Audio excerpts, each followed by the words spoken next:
Evening childrens, we will talking about the second chapter of class 8th of geography. What is the around us? This is the name of the chapter. What is the around us? Now so many children are thinking about the atmosphere, biosphere, hydrosphere and the lithosphere. What is the atmosphere? What is the biosphere? What is the hydrosphere? What is the lithosphere? So many questions are in front of us mostly, but we don't know what is the atmosphere, what is the biosphere, what is the hydrosphere, what is the lithosphere. But today we will be cleared about all these things. All the confused we will clear today. Atmosphere, what is the atmosphere, what is the biosphere, what is the hydrosphere, what is the lithosphere. We will discuss in this chapter. Okay, these are the main things in this chapter. Now we will start from the lithosphere. What is the lithosphere? So the lithosphere, it is the combine of two words, litho and sphere. What is the litho? Litho means it is the rocks, and sphere it is a means of layer. It means rocks and layers. The combination of layers and rocks, that is means lithosphere. Another one we can say the land. Directly we can say the land, because of rocks and layers it is a part of land. Okay, rocks and layers made of a part of land. Clear? Because of ये जो हम देखते हैं कि rocks और layers मिल करके कहीं ना कहीं क्या है, लैंड का पार्ट बनाते हैं. That is the lithosphere. Land को ही we can say the land, it is a lithosphere. Clear? The upper layer of the earth, it is made of the soil and solid materials like a rocks. Approximately 29 of the surface of the earth is covered by the lithosphere. It means जो अपनी जो surface है land का, जो land surface है ऊपर वाला, वो कहीं ना कहीं मोस्ट ऑफ द सॉइल और सॉलिड मटेरियल्स जो बड़ी बड़ी रॉक्स से मिल करके बना हुआ है. क्लियर? जो कि 29% है अपने होल्ड सरफेस का, 29% कवर करता है होल्ड अर्थ का. बाकी अदर पार्ट जो होता है, अदर परसेंटेज है, वो generally 71 something around we can say the 71% water body है, जिसको हम लोग हाइड्रोस्फीयर कहा जाता है. ओके, तो दिस इज़ द लिथोस्फीयर जो कि 29% कवर करता है. Clear?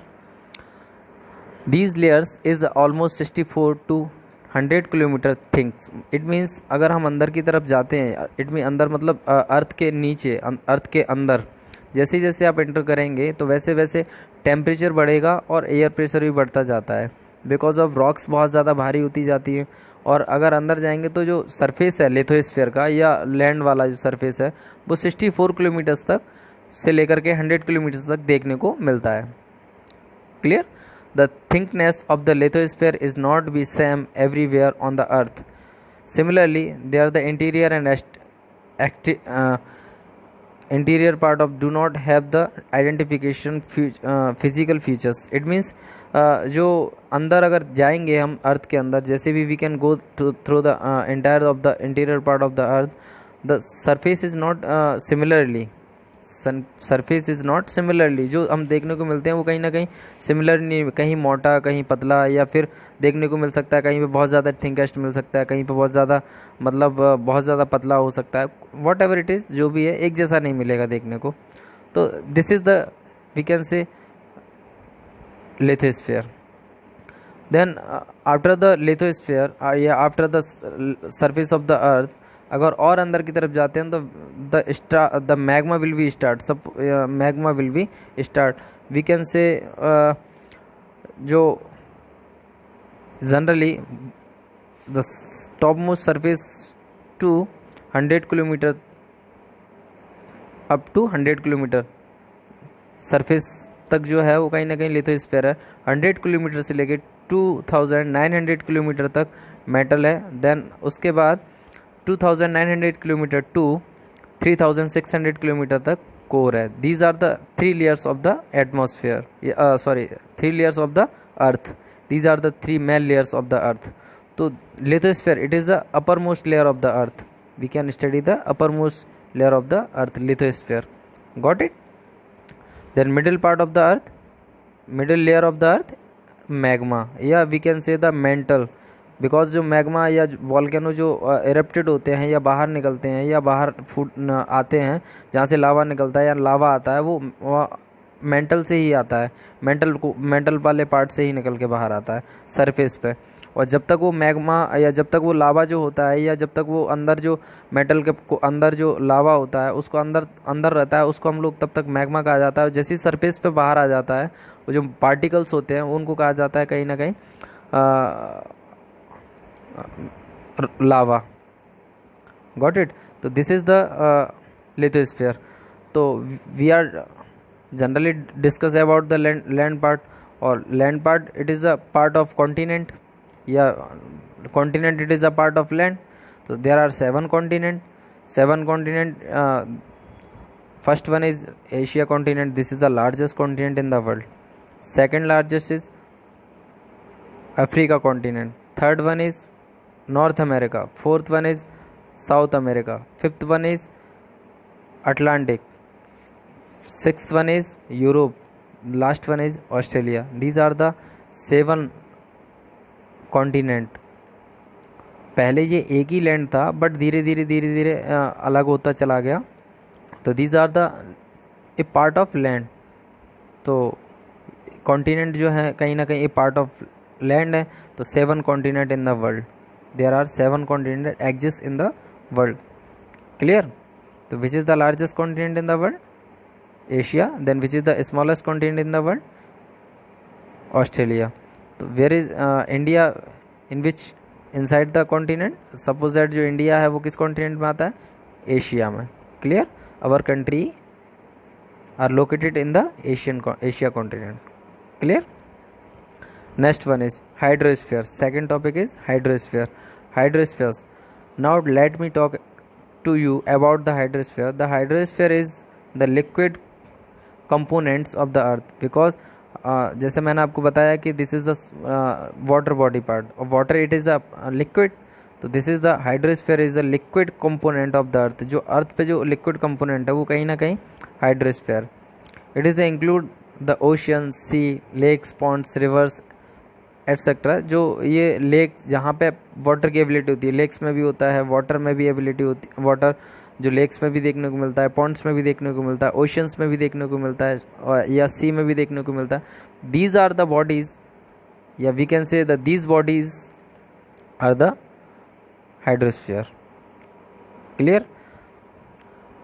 On the surface of the earth the area of the water is more than that of land. ये जो लैंड के पार्ट से ज़्यादा है, वाटर बॉडी है या वाटर सरफेस जिसको कहा जाता है वाटर बॉडी, लैंड पार्ट से ज़्यादा है। Clear? Hydrosphere covered 71% of the earth surface. ये 71% जो सरफेस का कवर करता है area. A water body is a hydrosphere that carried a huge amount of the water is known as the oceans. जो most of the जो बड़ी body water body हैं जो बहुत बड़े अमाउंट में फैली हुई हैं, या हग वाटर बॉडी पार्ट जो बड़ा पानी बड़ा एरिया है जहाँ पे पानी है, जिसको ओशंस कहा जाता है। ठीक है? उनसे छोटी वाटर बॉडी जो होती है वो कहीं ना कहीं देखने को हमें सी कहा जाता है। इनको सी कहते हैं। जो सबसे बड़ी वाटर बॉडी होती है उनको ओशंस कहा जाता है। Clear? Next one is we are already discussed about the land part, the continent. Same thing is inside the hydrosphere, the water body part it is means the oceans. So how many oceans in the world? 5 oceans in the world. First one is Pacific Ocean, this is the largest ocean in the world. Second is Atlantic Ocean. Third one is Antarctic Ocean. Fourth one is Arctic Ocean, or then last one is Indian Ocean. Got it? So the smallest ocean in the world Arctic Ocean, the largest ocean in the world Pacific Ocean. Clear? जो Pacific ocean है ये सब world का सबसे बड़ा largest Pacific ocean है, जो कि अगर देखा जाए तो 40% वाटर को कवर करता है। पूरे होल वर्ल्ड के 40% अकेला 40% वाटर को कवर करता है। और यहाँ पे अगर देखें तो सबसे बड़ा ट्रेंच भी अवेलेबल है एसी पैसिफिक ओशन में, जो फिलीपाइंस के बिल्कुल पास में है, जिसको मेरियाना ट्रेंच कहा जाता है, जिसकी जो गहराई है, डीपेस्ट पॉइंट जिसको कहा जाता है, वो 11,033 मीटर तक गहरा है। सबसे गहरा डीपेस्ट पॉइंट यही है। कहाँ पे? Philippines. Philippines, it is the name of the country. What is the capital of Philippine? Manila. Got it? तो these are the oceans in the world. Clear? Then we are discuss about pure water or unpure water. Inside the it is also part of the hydrosphere. Pure water and unpure water. The pure water is only 3%. We can say the unpure water it is 97%. It means we can use the only 3% water of the surface. Then 97% of the unpure water is available in the earth. Okay, because अब जो 71% है हमने उसको 100% में convert किया। 100% में से 97% है वो ओशंस में अवेलेबल है, जिन इस वाटर का यूज़ नहीं किया जाता या यूजेबल नहीं है। और जो उसमें से 3% जो वाटर है जिसका यूज़ करते हैं, जो पॉन्ड्स, लेक्स और जनरली मोस्ट ऑफ द देखने को मिलता है रिवर्स के अंदर, जिनका ह्यूमंस द्वारा यूज़ किया जाता है। क्लियर? तो these are the hydrosphere. Next one is atmosphere. This is the atmosphere. What is the atmosphere? Now we will discuss the sphere of the air that earth from all sides is called atmosphere. It is means हमारे जो आसपास जो atmosphere देखने को मिलता है, या the air, the part of air, it is called atmosphere. It means जो air available होता है हमारे आसपास उसको atmosphere कहा जाता है। तो जो एटमॉस्फेयर है जो अर्थ सरफेस से एक्सटेंडली अप्रॉक्सीमेटली 1600 किलोमीटर तक अवेलेबल है। अर्थ सरफेस से 1600 किलोमीटर तक अगर हम ऊपर जाते हैं तो हमें देखने को मिलती है। ओके, तो this is the atmosphere. Because now I will tell you about the atmospheric layer. जैसे हमने उसमें पढ़ा था हाइड्रोस्फीयर में ओशंस के बारे में, लिथोस्फीयर में कॉन्टिनेंट के बारे में, वैसे ही just suppose that will discuss about the atmosphere. Atmosphere में 5 लेयर्स होती हैं एटमॉस्फेयर में, जिसमें फर्स्ट होती है troposphere, second one is stratosphere, third one is mesosphere, fourth one is thermosphere, last one is exosphere. These are the 5 layers of the atmosphere. We can go to the from the surface to upside. These are the layers you will get. ये generally हमें देखने को मिलेंगी, और ये जो layers हैं वो वन बाय देखने को मिलती हैं। सबसे जो सरफेस पर जो लेयर्स है वो है ट्रोपोस्फीयर। क्लियर? जो ट्रोपोस्फीयर है 0 to 18 kilometre, then stratosphere 18 to 50 kilometre. Got it?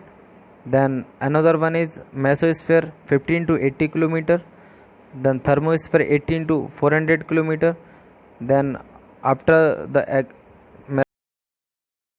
talking about the atmosphere we have to discuss about the 5 layers of the earth, 5 layers of the atmosphere.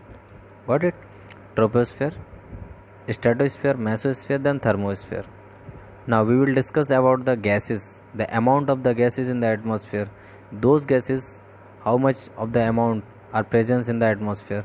The 20.99% gases is available in the atmosphere, oxygen gas. Second one is nitrogen gas 78.03%. Then other gases 0.98. It means सबसे ज़्यादा gas है वो nitrogen gas है, 78.03% ability इसकी जो gas की है वो 78.3% एबिलिटी है। क्लियर? और जो ऑक्सीजन जो है, ऑक्सीजन गैस है, वो generally most of the we are using the oxygen, we can take, you know very well that without oxygen we can not live. So this is a very important gas for the humans and living things. Okay, now these gases are present in the atmosphere. Other gases, suppose that we can say the phosphorus, rather than oxygen and nitrogen. All gases are entire in the other gases. Okay, जो कि ability the few gases 0.98%, it is not a big things. Clear. Next one is biosphere. Biosphere, the part of lithosphere, hydrosphere and atmosphere where the living worlds exist and known as the biosphere. Biosphere is the one of the important sphere of the earth. Because how we can say that the important sphere? Because of the without biosphere, because of the it is the combination of lithosphere, hydrosphere and atmosphere. Without atmosphere, hydrosphere and lithosphere, any living things we cannot survive here. Okay, so all the living things or non-living things are available, yeah, exist in the biosphere. So that's why this is the very important component of the, yeah, important surface of the earth. Clear. Biosphere includes vegetation, animals, insects and the human beings. We obtain food and many other necessary things from the biosphere. We cannot live without the vegetation and animals. Biosphere is the basis of existence and livings. It is divided into two parts. It means जो biosphere है वो कहीं ना कहीं इसमें vegetation, animals, all these things are available. Clear. इसको two parts में divide किया है, non living things and living things. Those things, non living things, those things are not living, it is called non living things. Those things are living, it is called living things. Suppose that for example animal, plants are living things, the rocks are not living things, it is a very common things. Clear. So these are the living things and non living things. The component of the biosphere: nature, natural, man made and peoples. So these are the three components of biosphere. First we will discuss about the human made. Human made, suppose that this is the temple, tree, industry, yeah, roads. These are the things are man made by the, sorry, tree is not a man made by the man. Roads, temples, industries, these are the things made by the mans, it is called man made. Natural, those things are provided to the nature, yeah, we can we can automatically take from the nature, it is called natural. Suppose that tree, clouds, yeah, other things, these are the natural resources. Then people, it is a part of biosphere, living on living things. Suppose that humans, living things, tree also living things. Okay, so these are the components of the biosphere. These are the components of the biosphere. Now next one is effect of the human activity or spheres. So human beings knowingly and unknowing undertake many activity. From their development, human actions causes an imbalancing in the different sphere. Due to this, the balance of the various sphere is the treated and undergrounds uncleared testing too much drilling for minerals, oil and expensive extensive drilling of cube well affected the lithosphere and causes of the imbalancing. Suppose that ये बता रहे हैं कि मतलब इसमें कि जो drilling या ड्रिलिंग के थ्रू हम लोग मतलब ज़मीन में जब खदान खोदते हैं या फिर ड्रिलिंग के थ्रू हम लोग कुछ मिनरल्स निकालते हैं, उससे क्या है, लिथोस्फीयर डैमेज होता है या इम्बैलेंस होता है या so many problems. The dumping of the wastage and blazes and city along with the industrial wastage into the water bodies polluted them. It means जो वेस्टेज मटेरियल होता है वो जनरली क्या है, हम लोग सिटी के आउट ऑफ जो होते हैं वहाँ पटक देते हैं या फिर नदियों में या कहीं और जगहों पे, तो वहाँ से भी जनरली हमें देखने को मिलता है कि पॉल्यूटेड हो जाता है. तो किस तरीके से ह्यूमन जो है, ह्यूमन एक्टिविटीज़ के थ्रू जो एनवायरनमेंट को इफेक्ट हो रहा है या लिथोस्फीयर, हाइड्रोस्फीयर या बायोस्फीयर ये इफेक्टेड हो रहे हैं, उनके we are talking about these things. Okay, तो these are the some of the causes. Suppose that by the humans burning of the tree, burning of the tyres, तो उससे क्या है, एटमॉस्फेयर पॉल्यूटेड हो रहा है. ओके, तो these things are affected by the humans. So this sphere is affected by the human activity. Okay, this is the chapter is finished. Thank you so much.